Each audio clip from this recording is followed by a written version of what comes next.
Are you not getting those victory royales? Not even making it to endgame? Maybe you've watched thousands of streams, but you're still not getting the results you want. But what if you had access to tailor-made, top-secret strategies that only the best of the best knew?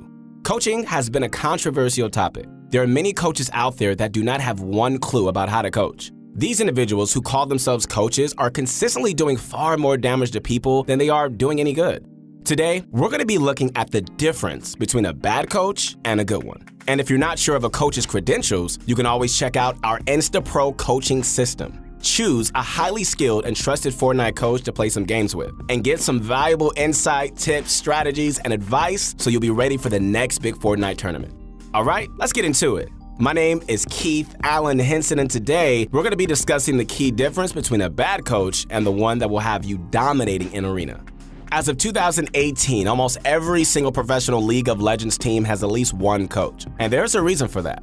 A coach is somebody who's there to help you improve yourself, both mentally and physically. Have you ever been in a situation that just seems so miserable and wondered to yourself, I wish I had somebody to show me the right way? Well, you're in luck. Since 2017, esports coaches have become quite in demand, and that's because they're not only for pro players. Anyone can benefit from a good coach. As the esports industry continues to grow, more and more aspiring competitors of all levels have started seeking coaches out. One article read, although gamers themselves need to put the time and effort into improving their skills, a coach is needed to point them in the right direction. Coaching physical sports isn't too much different than coaching virtual ones.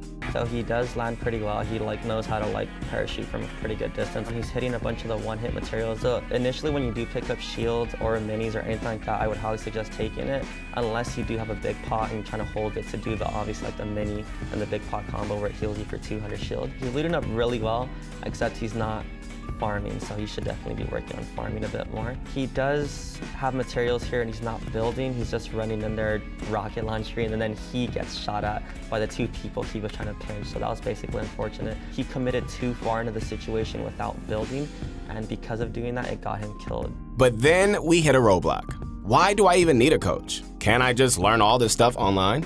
An article posted by Gamer Sensei addressed that topic.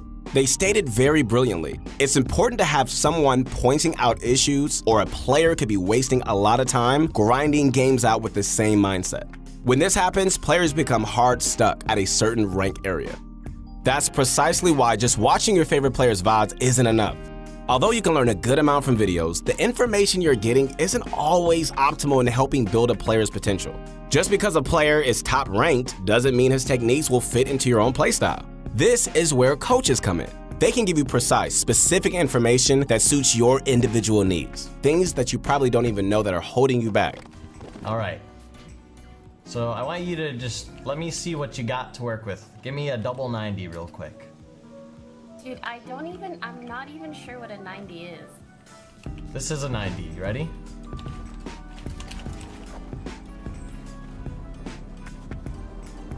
So a double 90 would be this.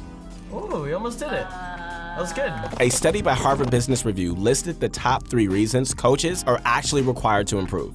The first was to develop high potentials or facilitate transitions, helping build a player and help him reach his or her potential. Number 2, act as a sounding board. A sounding board is a good listener and either confirms what they hear or offers an opinion when the sound they hear is off key. And the third was address derailing behavior. Sometimes you have to come in and let somebody know that they aren't behaving properly. But not every coach is made equal. And you might be wondering, what happens if I don't have a good coach?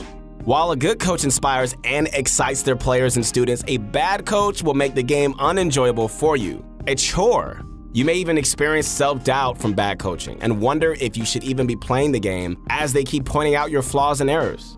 A good coach will instead encourage you to work harder, push through the fatigue, and bounce back from past failures. They'll show you how to improve for next time. Basically, they'll unlock your true potential. Even if a coach has all the knowledge in the world, if they don't connect with you and motivate you, you're probably dealing with a bad coach, or at least a bad fit. Kelly Riggs, author, speaker, and member at Forbes Coach Council, stated in his article, great coaches understand fundamental human needs. They help employees improve their skills while providing a sense of value for their individual contributions to the team.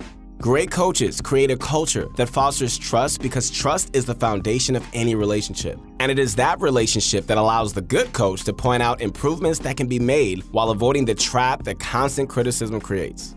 It appears that often the relationship between the student and coach is far more important than the coach being super skilled at the game. Although, that helps. A good coach should not only teach you to progress at your game, good coaches teach their players how to attain better quality skills such as perseverance, confidence, and reach their goals. They use these methods as stepping stones to a greater good. They strive to build a healthy relationship with the student, to the point where the student wants to come back and learn more.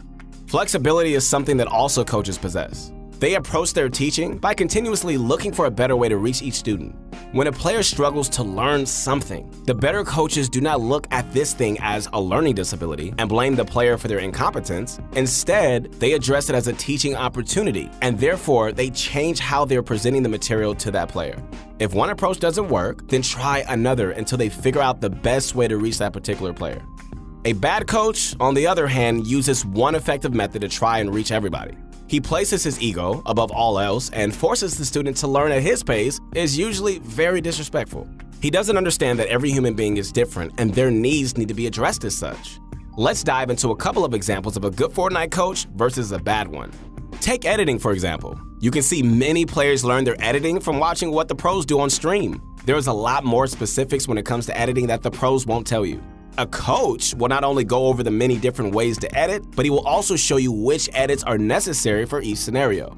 The coach is also there to help you track your edit progress and will point out improvements.